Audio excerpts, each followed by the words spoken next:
الحمد لله رب العالمين والصلاة والسلام على سيد المرسلين وعلى آله وأصحابه أجمعين فمن تبعهم بإحسان إلى يوم الدين.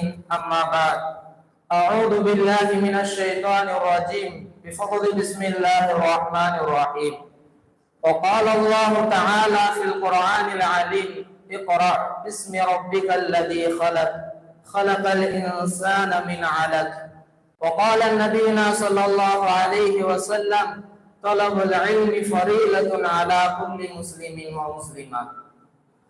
பேரும் புகழ்ச்சியும் ஏக வல்லோனாகிய அல்லாஹ் ஒருவனுக்கே உரித்தாகுமாக.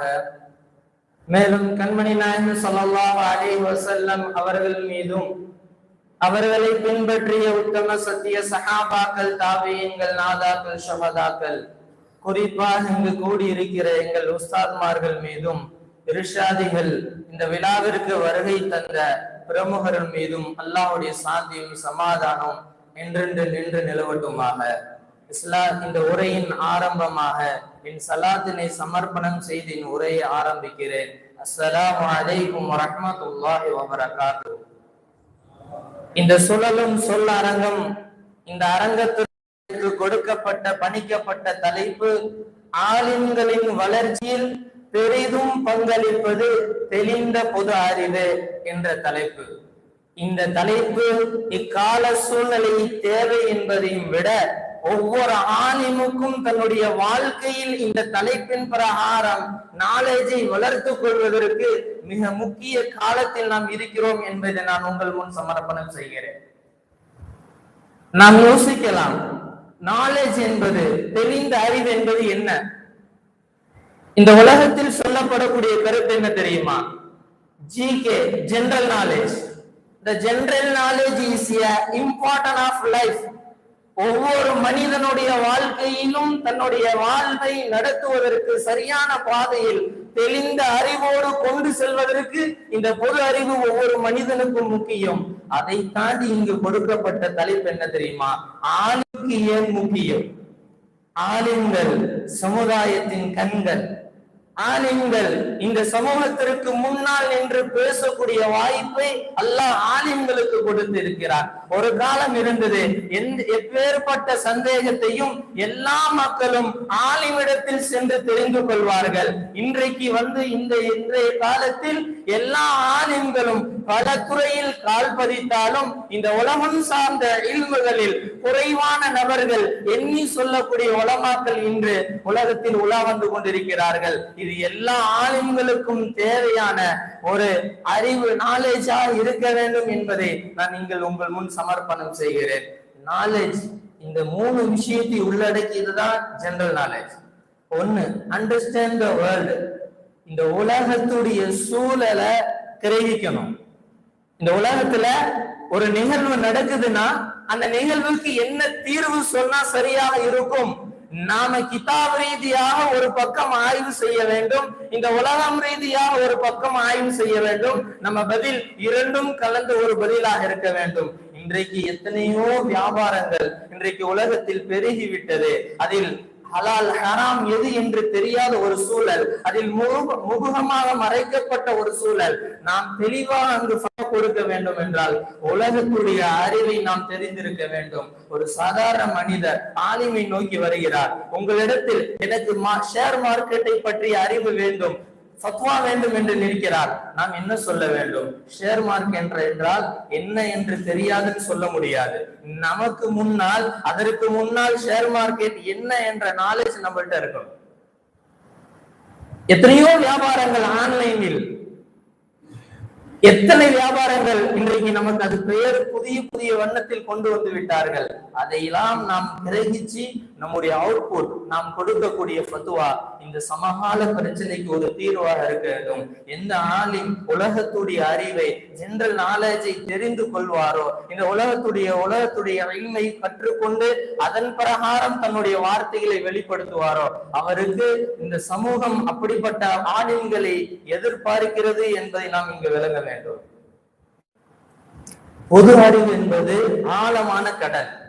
ஆலிம்கள் தன்னுடைய துறையில் ஆழமான அறிவை பெற்றவர்கள். இந்த பொது அறிவு ஆழமான கடலை அறிந்த ஆலிம் என்றால் இந்த உலகத்தில் அவரை சிறப்பு மிக்க வேற ஒரு செயல் எதுவும் இருக்காது. நாம் அதை விளங்க வேண்டும். நம்முடைய வாழ்க்கையில் பொது அறிவை நாம் தெரிந்து கொள்வதற்காக எவ்வளவு நம்முடைய முன்னேற்றங்கள் இருக்கிறது. இது என்ன ஆரம்பமானது? இன்றைக்கு வரலாற்றுக்குள் ஒரு பொது அறிவு என்று சொன்னால் வரலாறு, சமூக பிரச்சனை, அறிவியல், புவியியல் எல்லா அறிவையும் கொண்டு வந்ததுதான் பொது அறிவு. இதை அல்லாஹ் குர்ஆனில் தெளிவாக சொல்லி காட்டுகிறான்.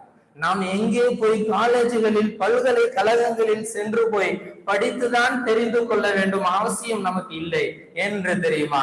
ஆரம்பத்திலிருந்து அல்லாஹ் எங்கெல்லாம் ஒரு அறிவை அல்லாஹ் மனிதனுக்கு சொல்கிறானோ அந்த இடத்தில் எல்லாம் பொது அறிவோடு தான் சொல்கிறான். நபியே, நீங்கள் ஓதுவீராக என்று சொல்லிட்டு படைத்த உம்முடைய ரப்பின் பெயரை கொண்டு ஓதுவீராக. ஒரு செயலை ஆரம்பிக்கும் முன் இரட்சகனை துதிக்க வேண்டும் என்ற ஒரு அறிவை அல்லாஹ் இங்கு வெளிப்படுத்துகிறார். அல்லது படைப்பாளர்களை படைத்தவன் ஹலகல் இன்சான். அடுத்த ஆயத்தில் அல்லாஹ் தெளிவுபடுத்துகிறார், மனிதனை படைத்தவன் அல்லாஹ். அதற்கு பின்னால் சொல்கிறான், மனிதனை படைத்தான், மனிதன் எப்படிப்பட்டவன் என்றெல்லாம் ஒரு சந்தேகம் ஏற்படும். அந்த கேள்வி வருவதற்கு முன்னால் அல்லாஹ் பதில் சொல்கிறான், மின் அலக், இரத்த கட்டியிலிருந்து படைத்தோம் என்று. மனிதன் எங்கிருந்து உருவானது, அவன் எப்படிப்பட்டவன், அவன் எங்கே உருவானான் என்ற அறிவை, பொது அறிவை அல்லாஹ் சேர்த்து இந்த உலகத்தில் குர்ஆனை கொடுக்கும் பொழுது கொடுத்து விட்டான். நாம் இன்றைக்கு அதை விளங்காமல் நடந்து கொண்டிருக்கிறோம். நம்முடைய ஒரு சூழல் இந்த மோசமான காலத்தில் நமக்கு தெளிவான அறிவு இருந்தால் மட்டுமே இந்த சமூகத்தை ஒன்று சேர்க்க முடியும். இந்த சமூகத்தில் கிடைக்கக்கூடிய பிரச்சனைகளை தீர்வு காண முடியும். ஒரு காலம் இருந்தது, உலமாக்கள் என்றால் எல்லா துறைகளிலும் கால் பதித்தார்கள். இன்றைக்கு தனித்தனி ஃபிக்ஹ் என்றால் இந்த ஆலிமை சந்திக்க வேண்டும், உலக கல்வி என்றால் இந்த ஆலிமை சந்திக்க வேண்டும் என்று பிரித்து காணக்கூடிய ஒரு சூழல். வரலாறை படித்து பாடம் பெறாத சமூகம் வீழ்ச்சி சமூகத்தை ஒரு பொழுதும் வெற்றியாளர்களாக கொண்டு வந்து சேர்க்க முடியாது. ரசூலுல்லாஹ் அண்டர்ஸ்டாண்ட் த வேர்ல்ட் முதல் பாயிண்ட எல்லா இடத்திலும் நிறுவனார். உதாரணமா அந்த கூடிய போர், அந்த சமயத்துல நபி ஸல்லல்லாஹு அலைஹி வஸல்லம் சூழலை அறிஞ்சாங்க. இன்னைக்கு என்ன சூழல், இந்த பிரச்சனை எப்படி தார்த்து எறியணும், அங்க என்ன செய்யணும், மேக் டிசிஷன், ஒரு டிசிஷன் எடுக்கணும், முடிவு எடுக்கணும், எப்படி எடுக்கிறது, அந்த இடத்தை கிரகிச்சாங்க. ரசூலுல்லாஹ் சஹாபாக்களை ஒன்று கூட்டினாங்க, ஒரு முடிவு கேட்டாங்க, மஷூரா செஞ்சாங்க. அங்க வெளிப்பட்ட மஷூராவின்படி அமல் செய்தாங்க. அன்றைக்கு அந்த கந்தக்கூடிய போரினுடைய பிரச்சனை தீர்வு காணப்பட்டது. நம்முடைய உலக சூழலை ஆளுங்கள் கிரகிக்க வேண்டும். இரண்டாவது, அதற்கு தகுந்த முடிவை எடுக்க வேண்டும். Communicate the others with others, மற்றவர்களோடு. ஒரு சமூகம் என்றால் இன்றைக்கு நம் மட்டும் ஒரு துறையில் கால் பதிக்கவில்லை. அறிவியல் துறையில், கணித துறையில், புவியியல், வேதியியல், இந்த உலகத்தில் எதெல்லாம் ஸ்கூல்களில், காலேஜுகளில் படிப்பாக சொல்லிக் கொடுக்கப்படுகிறதோ அத்தனை துறைகளிலும் துறை சார்ந்த வல்லுநர்கள் இந்த உலகத்தில் வாழ்கிறார்கள். அவர்களுக்கு நிகராக நாம் வாழ வேண்டும் என்பதை நாம் இங்கு நினைவில் வைக்க வேண்டும். அவர்களுக்கு நிகராக வாழ வேண்டும் என்றால் குர்ஆன் சொல்லக்கூடிய பொது அறிவை நாம் முதலில் விளங்க வேண்டும். ரசூலுல்லாஹி ஸல்லல்லாஹு அலைஹி வஸல்லம் வாழ்க்கையில் நடந்த பொது அறிவை நாம் விளங்க வேண்டும். எப்படி ஒரு சமூகத்தை வெற்றி பெறுவதற்கு நிகழ்கால, தற்கால சூழல் முக்கியமோ அது போன்று குர்ஆனில் சொல்லப்படக்கூடிய பொது அறிவுக்குரிய அறிவையும் நாம் எடுத்துக்கொண்டால் மட்டுமே இன்று நம்மளால் ஒரு தீர்ப்பை வழங்குவதற்கு இலகுவாக இருக்கும். உதாரணமாக அல்லாஹ் வஜஅல்னா நௌமக்கும் சுபாதா என்று அல்லாஹ் குர்ஆனில் சொல்கிறான். தூக்கத்தை மனிதனுக்கு நாம் ஆக்கினோம் சுபாதா, சங்கையாக, அது ஒரு நிம்மதியானதாக ஆக்கினோம் என்று அல்லாஹ் சொல்கிறான். தூக்கமும் மனிதனுக்கு தேவை. அந்த தூக்கத்தால் ஏற்படுகிற என்ன நிலைமை என்பதை அல்லாஹ் இங்கு பொது அறிவாக கொடுக்கிறான். அதில் ஏற்படக்கூடிய நிம்மதி. இரவையும் மனிதனுக்கு ஆக்கினோம் என்று சொல்கிறான். லிபாசா, விரிப்பாக. இரவு எதற்காக அல்லாஹ் படைத்தான் என்கிற கேள்விக்கு இங்க அல்லாஹ் அந்த பொது அறிவின் மூலியம் அந்த பதிலை கொடுக்கிறான். லிபாசா, அது விரிப்பு, படுத்து உறங்குவதற்கு என்று அல்லாஹ் தெளிவாக சொல்லிவிட்டான். என்று சொல்கிறான். இந்த பகலை மனிதன் வாழ்வாதாரத்திற்கு பயன்படுத்த வேண்டும் என்ற அறிவை அல்லாஹ் சொல்லி காட்டுகிறான். எந்த அறிவியலும் இப்படிப்பட்ட ஒரு பொது அறிவை வெளிப்படுத்தியதும் கிடையாது. சயின்ஸ் மனிதன் சொல்லக்கூடிய வார்த்தை. இந்த குர்ஆனை நம்ம சரியான முறையில் அணுகாததுனால இன்றைக்கு பல நேரங்கள்ல நம்முடைய வாழ்க்கை தோல்வியில் போய் நின்று கொண்டிருக்கிறது. உதாரணமா இஸ்லாமிய இந்த இந்தியாவுடைய சட்ட வல்லுநர், ஜட்ஜ்மெண்ட் கொடுக்கக்கூடிய ஜட்ஜ் நரிமன் அப்படிங்கிற ஒரு ஜட்ஜ், இந்த ஜட்ஜ் 70% என்ன செஞ்சிருக்காருன்னா இந்த இந்தியாவுடைய அரசியல் சாசனம் சட்ட திட்டத்திற்கு 70% ஜட்ஜ்மெண்ட் அவருடையது. இவர்கள் கூடி இருக்கக்கூடிய ஜட்ஜ்மெண்ட்காரங்க கேட்டாங்க, ஜட்ஜுகள் எல்லாம், நீங்கள் எப்படி வித்தவுட் ரெஃபரன்ஸ், எந்த ஒரு தொடர்பும் இல்லாம, ஒரு ரெஃபரன்ஸ் இல்லாம நீங்க எப்படி இவ்வளவு தீர்ப்பு சொன்னீங்க? அப்ப அவர் சொல்றாரு, நரிமன், இவர் பாரசி, அந்த பெயர் என்பது பாரசியுடைய மொழி. அவர் சொல்றாரு, நான் சொன்ன நம்ப மாட்டீங்க, இல்ல பரவாயில்ல சொல்லுங்க. ஆச்சரியத்தோடு கேட்கிறாங்க. அவங்க சொல்றாங்க, நான் குர்ஆனை கொண்டுதான் இந்த சமூகத்திற்கு ஜட்ஜ்மெண்டே கொடுத்தேன்னு சொல்லி. அல்லாஹ் அக்பர். குர்ஆன் கற்றுக் கொடுக்கக்கூடிய துறைகள் இந்த உலகத்தில் வேற எதிலும் இல்லை. குர்ஆன் சொல்லுகிற அறிவு இந்த உலகத்தில் வேற எதிலும் இல்லை. அவர் சொன்னவுடன் அவர்கள் நம்பிக்கை அவர்களுக்கு ஏற்படவில்லை. அவர் சொல்றார், நான் எப்பொழுதெல்லாம் ஜட்ஜ்மெண்ட், மறுநாள் ஜட்ஜ் கொடுக்கணுமோ, தீர்ப்பு கொடுக்கணுமோ, அன்றைக்கு இரவு நான் குர்ஆனை எடுத்து வைத்து திறந்து பார்ப்பேன், அந்த பக்கத்தில் எனக்கு ஒரு தீர்வு கிடைக்கும், அதைத்தான் நான் ஜட்ஜ்மெண்டா ஆக்கி கொண்டிருக்கிறேன் என்று சொல்கிறார். இப்படி குர்ஆன் சொல்லக்கூடிய பொது அறிவு. இன்றைக்கு உலகத்தில் பொது அறிவு, அறிவியல் சார்ந்த, உலகம் சார்ந்த கல்வி என்றால் நாம் காலேஜுகளில் சென்று படிக்க வேண்டும், ஸ்கூல்களில் சென்று படிக்க வேண்டும் என்று சொல்கிறோம். அதெல்லாம் தகர்க்கப்பட்டது. அதனால் தான் இன்று அளவிலும் கூட ஒரு காலம் இருந்தது, மதரசாக்கள் என்றால் குர்ஆனும் ஹதீஸுடைய துறையில் மட்டும் அவர்கள் தேர்ச்சி பெற்ற ஆலிம்களை வெளியெடுத்து கொடுக்கிற சமுதாயத்திற்கு கொடுக்கக்கூடியவர்களாக மதரசாக்கள் இருந்தது. இன்றைக்கு அப்படியே மாறிவிட்டது. நிகழ்காலத்திற்கு தோதுவான ஒரு சூழல். இன்றைக்கு ஆலிம் எம்ஏ எம்ஃபில் ஆகிறார், எம்ஏ அரபிக் படித்தவர் ஆகிறார், அப்சல் உலமா ஆகிறார். பல படிப்புகள் இன்றைக்கு ஆலிமுக்கு பின்னால் வரக்கூடிய அளவிற்கு மதரசாக்கள் தயாராகிவிட்டது. இது நிகழ்காலத்திற்கு தோதுவாக நம்முடைய உஸ்தாதுமார்கள் எல்லா மதரசாக்களும் இன்றைக்கு இருவழி கல்வியை தான் மக்களும் விரும்ப ஆரம்பித்தார்கள். அதை புரிந்து கொண்ட உலமாக்களும் அந்த கல்வியை கற்றுக் கொடுப்பதற்கு தயாராகிவிட்டார்கள். நாம நினைக்கிறோம் இன்னைக்கு காலேஜ் எல்லாம் இன்றைக்கு உருவானது என்று. இஸ்லாம் அதற்கும் ஒரு பதில், நம்முடைய மார்க்கம் அதையும் ஒரு பதிலை சொல்கிறது. என்ன தெரியுமா? மிகப்பெரிய ஆச்சரியம். நாம ஆண்கள் தான் கல்வியை கற்றுக் கொடுக்கணும், பெண்கள் கல்விக்கு இந்த சமூகத்துல தடை என்பதாக நினைத்து கொண்டிருக்கிறோம்.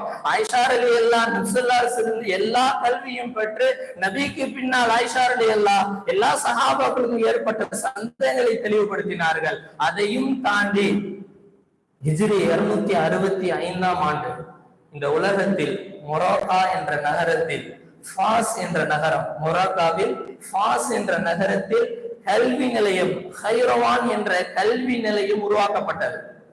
இது உருவாக்கியது யாரு தெரியுமா? ஃபாத்திமா பிஹ்ரி, ஒரு பெண். அன்றைய காலத்து இஸ்லாமிய சட்ட வல்லுநர், ஒரு ஆலிமுக்கு நிகரான படிப்பை படித்த அந்த பெண் ஃபாத்திமா பிஹ்ரி 18 ஆண்டுகளுக்கு பின்னால் அந்த மொராக்காவில் ஃபாஸ் என்ற நகரத்தில் உருவாக்கிய அந்த கல்வி கூடம், ஆரம்பத்தில் அங்கு குர்ஆனும் ஹதீஸும் தான் கற்றுக் கொடுக்கப்பட்டது. ஆனால் 18 வருடத்திற்கு பின்னால் அறிவியல் துறை, கணித துறை, இந்த வாழ்வில் மனிதனுக்கு என்ன தேவை என்ற பல துறைகளுடைய இல்முகளை அந்த காலேஜுகளில் கொடுக்கப்பட்டது. அதையும் தாண்டி ஒரு மேலதிகமான விஷயம் என்னவென்றால், கின்னஸ் ரெக்கார்டில் இந்த உலகத்தில் முதலில் பல்கலைக்கழகம் என்றால் அந்த ஹைரவான் கல்வி நிலையம் பல்கலைக்கழகமாக மாற்றப்பட்டது என்று கின்னஸ் ரெக்கார்டில் பதிவு செய்திருக்கிறார். ஒரு பெண் உருவாக்கிய ஒரு மாற்றம். அதே ஆலிம் நாம் நினைத்தால் இந்த சமூகத்தில் எப்படி நம்முடைய வாழ்க்கையை மாற்றலாம், இந்த சமூகத்தை வெற்றியின் பக்கம் நகர்த்தலாம். இங்கு நாம் சொல்ல வருவது, பொது அறிவில் பங்கு என்பது ஆலிம்களுக்கு தேவை. அந்த ஆலிம்கள் இந்த சமுதாயத்தில் பங்களிக்க வேண்டும் என்றால் இந்த ஜெனரல் நாலேஜ், இதனுடைய உலகம் சார்ந்த அறிவு மிக முக்கியம் என்பதை இந்த தற்காலத்தில் நாம் உணர வேண்டும்.